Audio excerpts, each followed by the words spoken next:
Every morning, King Darian Blackthorn stood at the tall window of his palace and looked at nothing.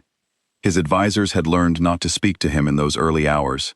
The guards had learned not to approach. Even the birds that nested in the stone walls of the palace seemed to understand that this time belonged to him alone. He was not looking at the mountains in the distance, or at the golden rooftops of the royal city below. He was looking at something no one else could see. He was looking at her. Seraphina Vale had been gone for 5 years. She had died, they told him, in a riverbank accident, before the first winter frost of that terrible year. No body was ever found. The river had taken her, they said. The current was strong. He had stood at that same river for 3 days and refused to leave until his closest guard physically pulled him away. He built a kingdom after that. He wrote laws, settled disputes, led his people through drought and trade conflicts and border tensions. He did everything a good king was supposed to do, but he did it all with a piece of himself missing, like a man who had learned to walk after losing a foot. He managed. He endured. And every year, on the anniversary of the day she disappeared, he held a quiet ceremony in the palace gardens that no one in the court fully understood. They assumed it was a tradition. They did not know it was a grave with no body in it. He never told anyone who the ceremony was for. 5 years earlier, on the night Seraphina was supposed to die, she had not died. She had been dragged from the river's edge by 2 men she did not recognize. They were rough and quick, and one of them pressed something cold and bitter against her lips before she could scream. She swallowed without meaning to. The world went soft at the edges, and then went dark entirely. She woke up in a village she did not know, in a bed that smelled like dried herbs and wood smoke, with her closest friend Mira sitting beside her, and tears drying on Mira's cheeks. "You are alive," Mira had said, gripping her hand. "You are alive, and we have to go. We have to go now." There was a letter. It was written on royal parchment in handwriting that looked exactly like Darian's. Seraphina read it twice, and then could not read it again. The letter said she was unsuitable, that the king had made his decision, that she was to disappear quietly and never return, or the consequences would reach people she loved. She believed it. She had no reason not to. She had been drugged and frightened, and was 3 months pregnant, in a village she had never seen before. She believed it, and the belief broke something inside her that she was not sure would ever heal. She and Mira settled in a small town called Orenthal, near the northern border of the kingdom, far from the royal city. Seraphina worked as a healer. She was good at it. She learned the names of plants and roots, how to clean wounds, how to bring down fevers in children. She built a quiet life with careful hands and a guarded heart, and 8 months after she arrived in Orenthal, she gave birth to 2 daughters on a night when the snow fell so thick and soft that the whole world seemed to be holding its breath. She named them Lyra and Luna. Lyra came first, already furious, already loud, fists clenched like she was ready to argue with the world. Luna came second, quiet and wide-eyed, looking around the room like she was memorizing everything she saw. They had silver eyes, both of them. They had a small crescent mark on the inside of their left wrists that Seraphina recognized immediately and spent years trying not to think about too hard. They grew. They were 5 years old and constantly in motion when the merchant arrived in Orenthal. He was passing through on his way back from the royal city, full of gossip and warm cider, and he talked the way travelers do when they want an audience. He spoke about the palace, about the court, about the Alpha King who ruled with fairness but never smiled anymore. And then, almost as an afterthought, he mentioned the remembrance ceremony. He said the king held it every year. He said no one knew who it was for. Seraphina set down the cup she was holding very slowly. She asked the merchant, as calmly as she could, when the ceremony had started. 5 years ago, he said, right after a young woman connected to the court disappeared in a river accident. That night, after the girls were asleep, Seraphina sat at her small wooden table with the forged letter in front of her. She had kept it all these years. She did not know why. Maybe she had always known, somewhere underneath the pain, that something was wrong. She read it again with 5 years of distance and a healer's careful eyes, and this time, she noticed what she had missed the first time. The handwriting was almost perfect, but the loop on the letter D was wrong. She had read enough of Darian's real letters before everything fell apart to know how he shaped that letter. This one was slightly different. Just slightly. Just enough. She sat there until the fire burned low and the room turned cold. Then she stood up, went to Mira's room, and knocked on the door. "I need to go back," she said when Mira opened it, still half asleep. "And I need you to come with me." They arrived at the royal city during the Remembrance Festival. The streets were lit with lanterns. Vendors sold warm bread and spiced nuts. Children ran between the legs of adults and laughed at everything. Serafina kept the girls close, and her hood pulled low, and told herself this was fine. This was simply 2 women and 2 children visiting the city. Nothing remarkable, nothing to notice. Lyra noticed everything.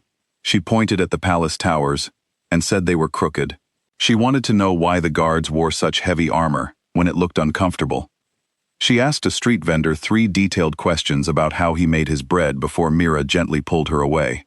Luna walked beside her mother in silence, but her silver eyes moved constantly, taking in the world like she was reading a book. They had barely made it through the eastern gate when a palace guard stopped walking. He was an older man, a veteran, someone who had served in the palace since before Darian was crowned. He was not looking at Serafina, he was looking at the twins. Specifically, he was looking at Lyra, who had turned to stare back at him with complete confidence, the way children do when they have never been taught to find strangers threatening. The guard's face went very still. He had served under the old court. He had known Darian since he was a young prince. He had watched that prince grow into a king and carry grief like a second crown. And now he was looking at a small girl, with silver eyes and cheekbones, and a jaw that belonged to exactly one person in this kingdom.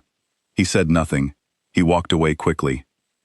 Serafina watched him go and felt the careful plan she had built beginning to shift. Word moved through the palace faster than she could follow. By the time she and Mira had settled the girls at the Eastern Inn with bread and warm milk, a message had already reached the throne hall. The king's head guard delivered it personally, in careful, quiet language that still managed to carry the full weight of what he was saying. Darian came to the inn alone. He walked through the common room door and stopped. Serafina was standing with her back to him, braiding Luna's hair, her voice low and calm as she told Luna to sit still. Lyra was on the floor nearby, drawing wolves in charcoal on a piece of old parchment, her tongue pressed to her lip in concentration. Serafina turned because the room went quiet in a particular way. She turned because the air changed. She turned and looked at him, and then neither of them said a single word for a long time. 5 years lived in that silence. Every morning he had stood at that window. Every night she had looked at her daughters and seen his face. All the grief and the fury, and the confusion, and the love that had never actually gone away, not for either of them. It all pressed into that small, lantern-lit room, and sat there, enormous and impossible, and completely real. Lyra looked up from her drawing. She looked at the large, silent man in the doorway. She sniffed, the way children do when they are being honest about something, and then she said, very plainly, "He smells like us, Mama." Luna, without saying anything at all, picked up her wolf drawing and held it out toward Darian with both hands. He crossed the room and took it. The investigation began the next morning. Serafina gave Darian everything she had gathered over 5 years. The fragments of the forged letter. The names of the border villagers who had seen the 2 men who carried her from the river. Mira's testimony, clear and detailed, and devastating. Darian listened to all of it without speaking. His expression did not change very much, but his hands, resting on the table between them, slowly closed into fists, and then slowly opened again. He believed her. He had believed her the moment he saw her standing in that inn. He had believed her the moment he saw his daughters. Chancellor Aldrich Voss was found within 2 days. The evidence against him was thorough. He had orchestrated everything. He had believed, with genuine political conviction, that Serafina was a weakness the throne could not afford. He had arranged the forged letter, the drugged drink, the false report of her death, all of it. He had been protecting the kingdom, he said at his tribunal, in a voice that was very steady and completely without remorse. Darian stripped him of his title in public, in front of the full court, in a silence so total that the sound of the chancellor's chain of office hitting the stone floor echoed like a bell. The Queen Mother came to Serafina 3 days later. She sat down, folded her hands, and told the truth. She had suspected. She had not known everything, but she had suspected more than she admitted to herself at the time, and she had said nothing, and she was sorry. She was a woman who had spent a lifetime making practical decisions, and this was a practical decision that had cost people she cared about 5 years of their lives. She did not ask for forgiveness. She simply told the truth and sat with it. Serafina listened. She said she needed time. Darian and Serafina sat alone together for the first time the evening after the tribunal. No guards, no children running in and out, no advisors waiting at the door, just the two of them, and a fire that was burning down to embers. He asked her why she had not reached out once she began to remember, once she had found the fragments of proof. She told him what she had feared, that arriving years later with 2 daughters and a torn piece of parchment was not the same as arriving with certainty, that a king who had been told his chosen mate was gone might not believe a woman who appeared out of nowhere, with a story that sounded like something from an old legend, that she had needed to be sure before she came, because coming and being turned away would have finished her in a way the exile alone had not. He was quiet for a long time after that. Then he told her what the 5 years had cost him. He told her about the window. He told her about the ceremony in the garden. He told her that somewhere in the 4th year, he had started to forget the exact sound of her voice when she laughed, just the sound of it, and that losing that particular detail had frightened him more than any war or threat he had ever faced. He did not reach for her hand. He did not say anything grand or sweeping. He simply sat there with her in the firelight and let the truth of those 5 years sit between them, acknowledged and real. It was the most honest conversation either of them had ever had with another person. In the weeks that followed, Darian spent time with his daughters, not as a king meeting his heirs, not with ceremony or formality. He simply appeared. He sat on the floor, while Lyra explained, at considerable length, why her wolf drawings were accurate, and the statues of wolves in the palace hall were not. He sat very still, while Luna, without asking permission, climbed into the chair beside him and went to sleep against his arm. He carried her to bed without waking her. He came back and listened to Lyra talk for another hour. The court watched all of this carefully. They had spent 5 years watching their king grieve something he would never name. They watched him now and understood, without being told directly, that whatever they had witnessed before was over and something new had begun. On a bright morning 2 months after Serafina's return, Darian called the full court and all visiting delegates into the great hall. He stood before them without notes, without a prepared speech, and he told the truth. He told them about the remembrance ceremony and who it had been for. He told them what had been done and who had done it, in his own words, not the official language of a decree. He told them that the woman they had never been properly introduced to had been alive all this time, raising their future queen and princess in a border town while serving as a healer to people who had no idea who she was. Then he asked Serafina to come forward. She walked into that hall in a dress the color of deep water, with Lyra on her left walking like she owned the floor, and Luna on her right, holding her mother's hand and looking at the ceiling with quiet fascination. The entire assembled court saw them together for the first time.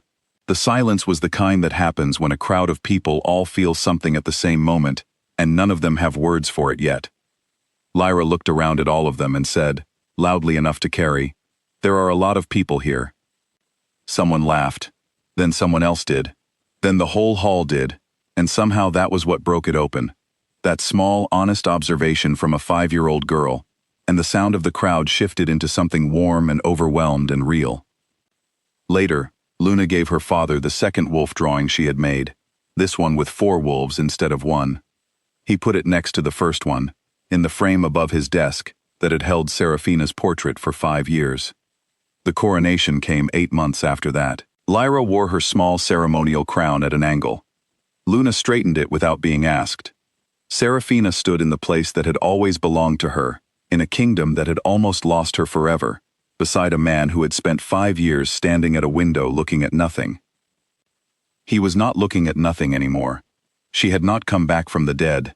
She had simply refused to stay buried, and the kingdom, every corner of it, every person who had watched their king carry grief like a stone for 5 long years, was never quite the same again.